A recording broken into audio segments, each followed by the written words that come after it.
کے سامنے ہے سمت ہے قدرت تیری، دل میں عظمت ہے تیری، آنکھ میں حسرت تیری.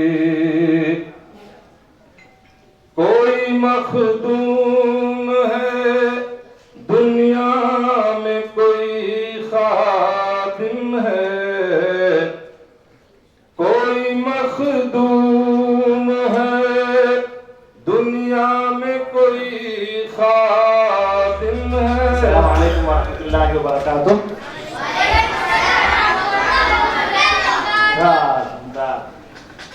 الحمدللہ والصلاة والسلام علی رسول اللہ وعلی آلہ وصحبہ ومن والاه اما بعد.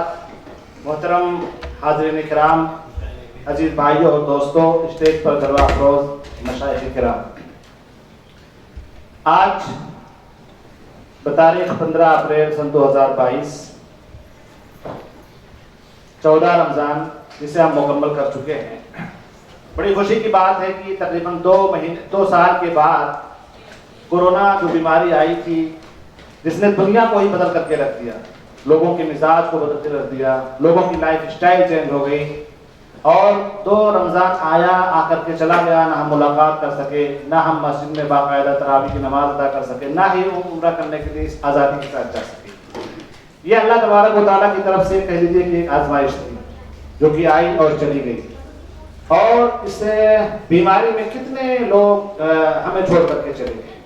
ظاہر ہے کہ ہمیں موقع ملا ہے تو ہمیں اپنا محاسبہ کرنا چاہیے، اور ہم ان خوش نصیبوں میں ہیں کہ اللہ تبارک و تعالیٰ نے ہمیں زندگی میں اور مہلت دی ہے کہ آپ رمضان کے مہینے پا رہے ہیں، قیام اللیل پا رہے ہیں، اور جو 5 وقتہ نماز ہے اسے بھی آپ کو موقع مل رہا ہے کہ آپ جو ہے اسے ادا کر رہے ہیں اور اپنے نامہ اعمال میں نیکیاں اکٹھا کر رہے ہیں. اللہ سے یہی دعا کروں گا کہ اللہ تبارک و تعالیٰ ہم سب کو توفیق دے کہ رمضان کا یہ مہینہ جو بابرکت مہینہ ہے، اس کے خیرات و برکات سے ہم زیادہ سے زیادہ مستفید ہو سکیں. اللہ تبارک و تعالیٰ ہماری عبادتوں کو اخلاص، ہماری عبادتوں کے اندر اخلاص عطا فرمائے. آج ہمارے معزز مہمان مقرر خصوصی جو آپ کے سامنے جلوہ افروز ہیں اسٹیج پر، انہیں کسی بھی تعارف کی کوئی ضرورت نہیں ہے. الحمدللہ شیخ ابو عدنان محمد منیر قبہ حفظہ اللہ، جو کہ تقریباً 30-40 سال سے دعوت کے میدان میں ہے. اگر میں یہ کہوں جتنی میری عمر ہے اس سے کہیں زیادہ شیخ صاحب کا دعوتی تجربہ ہے تو غلط نہ ہوگا. اور آپ کے بہت سارے مؤلفات ہیں، بہت ساری تقریریں ہیں جو ٹی وی پر سنی جاتی ہیں، سیڈیز ہیں جو پوری دنیا کے اندر پھیلی ہوئی ہیں. تو یہ دعوتی جو ان کا ایکسپیرینس ہے، جو تجربات ہے، وہ انشاءاللہ آج ہمارے سامنے شیخ صاحب شیئر کریں گے کچھ اہم باتیں. اور ہمارے جو دوسرے مہمان ہیں حافظ مطیع اللہ سلفی حفظہ اللہ، اور ہمارے ابھی ایک مہمان آ رہے ہیں مہمان خصوصی شیخ ابرار احمد حنیف مدنی حفظہ اللہ. میں آپ سے کہوں گا کہ آپ شیخ صاحب تشریف لائیں، آپ ادھر آئیں. اصل میں کرسی آپ کا انتظار کر رہی ہے، آپ کو کرسی قبول نہیں کر رہی ہے، تو آپ آئیے. شیخ مدنی قبر صاحب کے بغل میں کرسی آپ کا انتظار کر رہی ہے. آئیے. جی وعلیکم السلام ورحمۃ اللہ.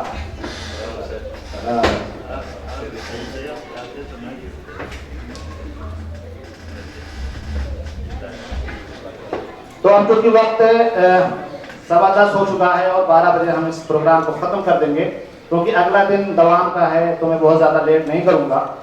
میں آپ تمام حضرات کا شکر گزار ہوں کہ آپ لوگ وقت نکال کر کے اس پروگرام میں تشریف لائے ہیں. پروگرام انشاءاللہ ہمارا کامیاب ہوگا. اور میں شکر گزار ہوں ریاض احمد صاحب کا کہ وہ اپنی مصروفیات کے باوجود بھی اس پروگرام کو کور کر رہے ہیں. اللہ تبارک و تعالیٰ انہیں جزائے خیر دے. اس بزم کی شروعات تلاوت کلام پاک سے ہم کریں گے. جو چند آیتیں ہمارے سامنے ایک ایسا قاری پڑھے گا جو ہندوستان سے آیا ہوا ہے. جو ہمارے اسٹیج پر حافظ مطیع اللہ صاحب بیٹھے ہوئے ہیں، ان کے فرزند ارجمند ہیں، وہ آئے ہوئے ہیں. انہوں نے ابھی میرے خیال سے ماضی قریب ہی میں اپنی حفظ کو کمپلیٹ کیا ہے. میں دعوت دوں گا کہ محمد مطیع اللہ تشریف لائیں اور تلاوت کلام پاک سے اس بزم کا آغاز کریں. محمد مطیع اللہ.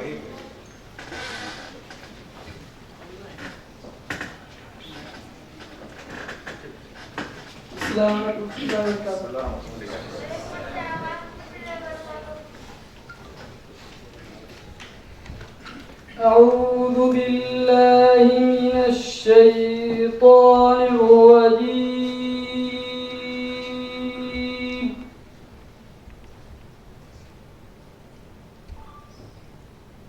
شهر رمضان الذي أنزل فيه القرآن هدى للناس وبينات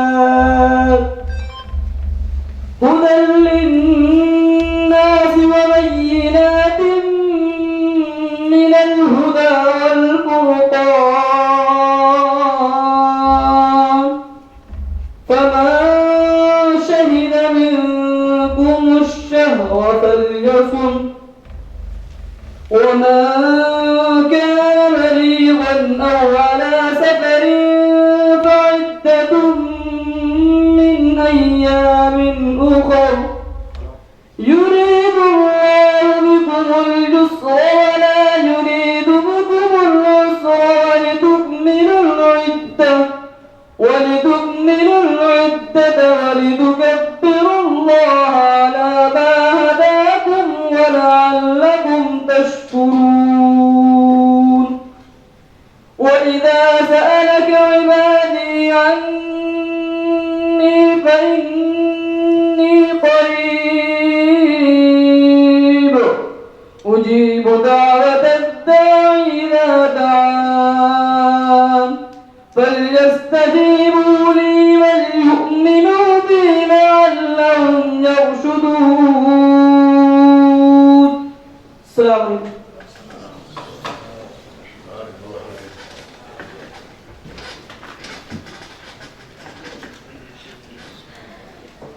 جزاکم اللہ خیرا مبارک اللہ فیکم. اللہ تبارک و تعالیٰ مزید ترقی دے اور آپ کو عالم و عامل بنائے اور حفاظ میں سے آپ ہوں جن کے بارے میں اللہ تبارک و تعالیٰ کہے گا اقرأ وارتقی، پڑھتے جاؤ اور چڑھتے جاؤ. اور تمہاری آخری منزل و آخری آیت ہوگی جب تم پڑھو گے. تو یہ حافظ قرآن ہے اور اس میں بھی موجود ہمارے سامنے جو بچے بیٹھے ہوئے ہیں اس میں بھی بہت سارے پیرنٹس کی خواہش ہے کہ ان کے بچے حافظ قرآن بنیں. ظاہر ہے کہ ہم ایک مسلمان ہیں، قرآن ہمارے لیے ضابطۂ حیات ہے. اگر وہ قرآن ہمارے بچوں کے سینوں میں ہمارے سینوں میں محفوظ ہو جائے تو اس سے بڑی بات کچھ بھی نہیں ہے. تو قابل مبارکباد ہیں وہ پیرنٹس جو اپنے بچوں کو اس میدان میں لگائے ہوئے ہیں. اللہ سے دعا ہے کہ اللہ تبارک و تعالیٰ ان کی تمناؤں کو پوری کرے، ان کے بچوں کو حافظ عالم باعمل بنائے.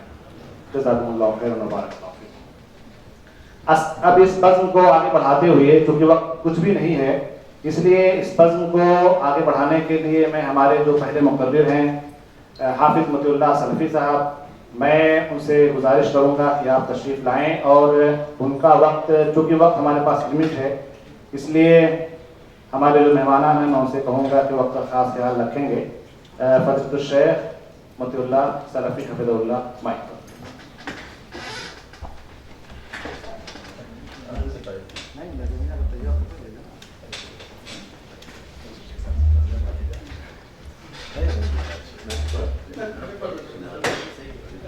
جی اصل میں وہ میں سوچا تھا کہ شیخ ابراز صاحب کو شیخ مطیع اللہ صاحب کے بعد میں زحمت دوں گا، جبکہ میں نے ان سے پہلے کہا بھی تھا کہ شیخ آپ کو پڑھنا ہے. پتہ نہیں میری عادت یہ ہے، میری مجبوری کہ ہے آپ کہ شیخ مطیع اللہ شیخ ابراز صاحب کسی مجلس میں ہوں اور اس مجلس میں وہ شیخ نہ پڑھیں یا میں ان سے فریاد نہ کروں، پڑھنے کی گزارش نہ کروں، یہ ممکن ہی نہیں. تو شیخ ابراز صاحب مدنی حفظہ اللہ ہمارے بیچ موجود ہیں. میں نے اعلان تو کر دیا تھا مطیع اللہ صاحب کا، لیکن شیخ مطیع قمر صاحب نے کہا کہ نہیں، پہلے شیخ ابراز صاحب کو موقع دیجیے پھر مطیع اللہ صاحب مائک پر آئیں گے.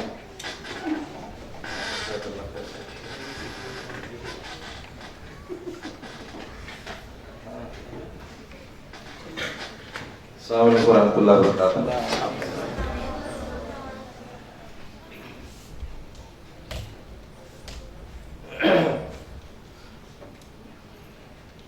الحمدللہ ایک لمبے عرصے کے بعد اس طرح ہم لوگوں کو ایک ساتھ بیٹھنے کا موقع ملا ہے. اللہ رب العالمین کا بہت بڑا شکر ہے، اس کا احسان ہے، کیونکہ جن حالات سے ہم گزرے ہیں وہ کسی سے مخفی نہیں ہے، لیکن اللہ کا کرم ہے کہ اللہ نے بہت ساری آسانیاں کی ہیں اس وقت ہمارے لیے، اور آپ لوگوں سے ملاقات کا ایک موقع ملا اس پروگرام کے بہانے. اللہ تعالیٰ اس حاضری کو قبول فرمائے. خصوصاً ہمارے شیخ محترم کافی عرصے کے بعد ان سے بھی ملاقات ہو رہی ہے، اور اللہ تعالیٰ انہیں صحت و عافیت سے نوازے اور اللہ ہم سب کو جو ہے ہر قسم کی مصیبتوں سے پریشانیوں سے محفوظ رکھے.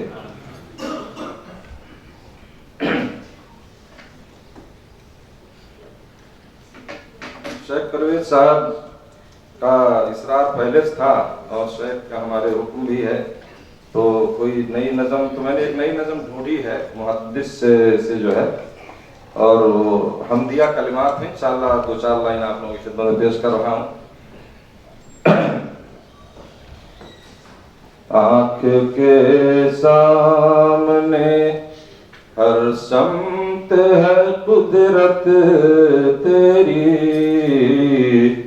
آنکھ کے سامنے، آنکھ کے سامنے ہر سمت ہے قدرت تیری، دل میں عظمت ہے تیری، آنکھ میں حسرت تیری، دل میں عظمت ہے تیری. بحر بر برگ شجر کوہ حجر دشت و چمن، سب کا خلاق ہے تو اور یہ خلقت تیری، سب کا خلاق ہے تو اور یہ خلقت تیری. یہ بدلتے ہوئے موسم، یہ غروب اور طلوع، یہ بدلتے ہوئے موسم، یہ غروب اور طلوع، اہل دل کے لیے یہ بھی تو ہیں حجت تیری. آنکھ کے سامنے ہے سمت ہے قدرت تیری، دل میں عظمت ہے تیری، آنکھ میں حسرت تیری. کوئی مخدوم ہے دنیا میں، کوئی خادم ہے، کوئی مخدوم ہے دنیا میں، کوئی خادم ہے، تیرے ہر کام میں پوشیدہ ہے حکمت تیری، تیرے ہر کام میں پوشیدہ ہے حکمت تیری. آنکھ کے سامنے لہراتے ہوئے کھیتوں کا دلکش منظر، ایک نادر کی نظر میں ہے علامت تیری، اور تیرے ہی دم سے دمے دور بہارا کا وجود، تیرے ہی دم سے دم دور بہارا کا وجود، باغ میں حسن تیرا گل میں نکہت تیری. آنکھ کے سامنے ہر سمت ہے قدرت تیری. اور اشعار تو بہت طریقہ آخری شعر پڑھ رہا ہوں. رزق تیرا ہی تو کھاتے ہیں تیرے منکر بھی، رزق تیرا ہی تو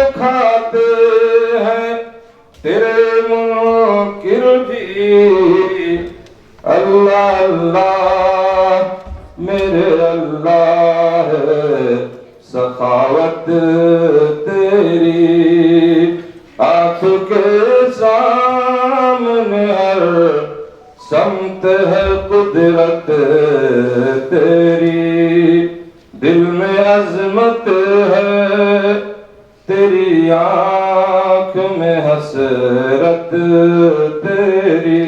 السلام علیکم۔ جزاکم اللہ خیرا مبارک اللہ فیکم شیخ۔ ابھی آپ نے شیخ ابرار احمد حنیف کی زبانی ایک حمد پاک سنی۔ ایک عربی کا شعر ہے، وفی کل شیء لہ آیۃ تدل علی انہ واحد۔